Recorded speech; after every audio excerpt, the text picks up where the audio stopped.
Shift vehicle வந்து பார்த்திங்கன்னா oil league இருக்குதுன்னாங்க. என்னென்னு நம்ம வந்து செக் பண்ணி பார்த்துருந்தோம். பார்த்தப்போ இந்த டைமிங் கவர் சைடில் வந்து இந்த போல்டு வந்து ஃபிக்ஸ் ஆகக்கூடிய இடம் வந்து டேமேஜாக உடஞ்சிருந்தது. இதனால தான் உங்களுக்கு அந்த ப்ராப்ளம். இதில் வந்து பார்த்தீங்கன்னா அந்த போர்ஷன் வந்து க்ளூவால் பேஸ்ட் பண்ணி வச்சுருந்துருக்காங்க.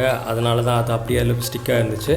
அண்ட் இதில் வந்து பாருங்கள், இப்போ நம்ம வந்து புதுசு தான் நம்ம ரீப்ளேஸ்மெண்ட் பண்ண போகிறோம். ஏன்னா இதில் வந்து இப்படியே நம்ம வந்து ஃபிக்ஸ் பண்ண முடியாது. அப்படி பண்ணிங்கன்னா உங்களுக்கு அதில் லீக் ஆகிட்டு இருக்கும். இதில் வந்து பார்த்தா தெரியும் உங்களுக்கு அந்த போர்ஷன் எப்படி இருக்குதுன்னு உள்ளது. ஸோ இந்த கேப்பில் வந்து உங்களுக்கு அது லீக் ஆக சான்சஸ் இருக்குது. அதனால் நம்ம இதை ரீப்ளேஸ்மெண்ட் பண்ணி தான் ஆகும். வெஹிக்கிளில் வந்து டைமிங் செயின் எல்லாத்தையுமே சேஞ்ச் பண்ணியிருந்தோம். அதுக்கப்புறம் அந்த கவர் அசம்பிளியை வெஹிக்கில் ஃபிக்ஸ் பண்ணியிருந்தோம்.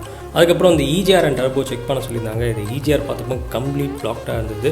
அதனால் அது எல்லாத்தையுமே நம்ம டிஸ்மேண்டில் பண்ணி கிளியர் பண்ணியிருந்தோம். அதுக்கப்புறம் அதை வெஹிக்கில் ஃபிக்ஸ் பண்ணியிருந்தோம். கன்னியாகுமரி டிஸ்ட்ரிக்ட் குலசேரத்தில் தான் எங்களுடைய காஸ் ஹவுஸ் இருக்குது. எங்களுடைய காஸ் ஹவுஸில் car mechanic work, car AC work, engine decarbonisation, vehicle insurance renewal and car scanning available. Follow us for more updates and visit CJ Motor Care for your Cars House. Thank you.